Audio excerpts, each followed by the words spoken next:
MT നമ്മുടെ രാജ്യത്തിന്റെ ഔന്നത്യമാണ്. അദ്ദേഹത്തിന്റെ മൂർച്ചയേറിയ വാക്കുകളും അക്ഷരത്തിന്റെ ശക്തിയും എല്ലാ മലയാളികൾക്കും തിരിച്ചറിവുള്ളതാണ്. അദ്ദേഹം മുഖ്യമന്ത്രിയെ വേദിയിലിരുത്തി പറഞ്ഞ മൂർച്ചയേറിയ വാക്കുകൾ ഒരു കാരണവശാലും ബധിരകർണങ്ങളിൽ പതിക്കരുതെന്നാണ് എന്റെ വിനയപൂർവമായ അഭ്യർത്ഥന. കാരണം കാലത്തിന്റെ ചുവരെഴുത്താണ് അദ്ദേഹം വായിച്ചത്.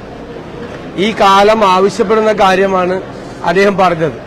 ഇപ്പോ നിഷ്പക്ഷത നടിച്ചു നടന്ന് സർക്കാരിനെ താങ്ങി നിർത്തുന്ന ബുദ്ധിജീവികളും സാംസ്കാരിക പ്രവർത്തകരും ചില മാധ്യമ പ്രവർത്തകരും അതുപോലെ നിഷ്പക്ഷരാണ് എന്ന് കരുതി വന്ന് സമൂഹ മാധ്യമങ്ങളിലൂടെ സർക്കാരിന് സ്തുതിഗീതം പാടുന്നവരുമൊക്കെ MTയുടെ വാക്കുകൾ ശ്രദ്ധയോടുകൂടി കേൾക്കണം എന്നാണ് എന്റെ വിനയപൂർവമായ അഭ്യർത്ഥന.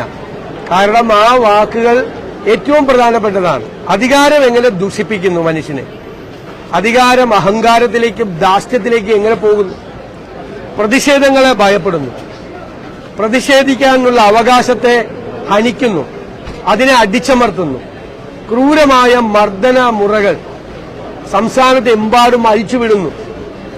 ഇതൊക്കെ കണ്ട് MTയെ പോലുള്ള ഒരാൾ പ്രതികരിച്ചതിൽ വലിയ സന്തോഷമുണ്ട്. കാരണം അദ്ദേഹത്തിന്റെ വാക്കുകൾക്ക് അത്രയേറെ മൂർച്ചയുണ്ട് എന്ന് കരുതുന്നു. അത് മനസ്സിലാക്കാനാണ് ശ്രമിക്കേണ്ടത്, വഴിതിരിച്ചു വിടാനല്ല. വഴിതിരിച്ചു വിടാൻ ശ്രമിച്ചാൽ വീണ്ടും ആപത്തിലേക്ക് കേരളം പോകും. രാജ്യവ്യാപകമായി ഫാസിസത്തിനെതിരെ നമ്മൾ നടത്തുന്ന ഒരു പോരാട്ടമുണ്ട്. ആ പോരാട്ടം കേരളത്തിൽ എത്തുമ്പോൾ അത് ഫാസിസത്തിന് ഇരുമുഖങ്ങളുണ്ട് എന്നുള്ള തിരിച്ചറിവാണ് നമ്മളെ വല്ലാതെ നിരാശപ്പെടുത്തുകയും വേദനിപ്പിക്കുകയും ചെയ്യുന്നത്. അത് തിരിച്ചറിഞ്ഞാണ് MTയുടെ ഈ അതിശക്തമായ ഈ പ്രതികരണം.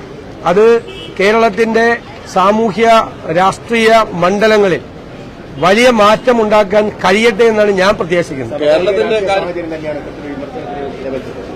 അത് വളരെ വ്യക്തമാണല്ലോ, വളരെ വ്യക്തതയോടുകൂടിയാണല്ലോ അദ്ദേഹം പറഞ്ഞത്. അദ്ദേഹം പണ്ഡിറ്റ് നെഹ്റുവിനെ താരതമ്യപ്പെടുത്തിക്കൊണ്ട് രാജ്യത്തെ പൊളിറ്റിക്സ് അല്ല അദ്ദേഹം വിശദീകരിച്ചത്. അദ്ദേഹം EMSനെ താരതമ്യപ്പെടുത്തിക്കൊണ്ടാണ് പറഞ്ഞത്. വ്യക്തിപൂജയെക്കുറിച്ചാണ് അദ്ദേഹം പറഞ്ഞത്. വ്യക്തിപൂജയെക്കുറിച്ചാണ്. അധികാരം എങ്ങനെ മനുഷ്യനെ ആധിപത്യം സ്ഥാപിക്കാൻ വേണ്ടി ശ്രമിക്കുന്നു, പ്രേരിപ്പിക്കുന്നു എന്നതിനെക്കുറിച്ചാണ് അദ്ദേഹം പോകുന്നത്. അധികാരം എങ്ങനെ ദൂഷിപ്പിക്കുന്നു എന്നാണ് കൃത്യമായിട്ട് പറഞ്ഞു വന്നത്. അപ്പൊ ഈ കഴിഞ്ഞ കുറെ നാളുകളായി നമ്മൾ കണ്ടുകൊണ്ടിരിക്കുന്ന ഈ കാഴ്ചകളാണ്.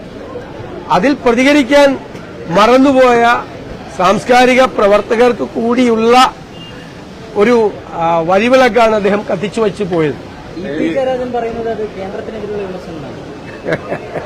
ഈ പി ജയരാജന് അതായിരിക്കും മനസ്സിലായിരിക്കുന്നത്. കേരളത്തിലെ സാമാന്യ ജനങ്ങൾക്ക് നല്ല യുക്തിബോധമുള്ളതും സാമാന്യ ബോധമുള്ളവരാണ് കേരളത്തിലെ ജനങ്ങൾ. അവർക്ക് കൃത്യമായി മനസ്സിലായി, കേരള സമൂഹത്തിന് മനസ്സിലായി. പി ജയരാജനും മനസ്സിലാകുന്നതിന് നമുക്ക് എന്ത് ചെയ്യാൻ പറ്റും? അതൊക്കെ വലിയ പാടാണ്, നമ്മളത് മനസ്സിലാക്കി കൊടുക്കാൻ. ഈ രാമക്ഷേത്ര പരിപാടിയിലേക്ക് കോൺഗ്രസ് പോകാത്തത് ഇടതുപക്ഷത്തിന്റെ സ്വാധീനം കൊണ്ടാണെന്നാണ് MP ഗോവിന്ദൻ പറഞ്ഞത്. ഭയങ്കര തമാശയാണ്.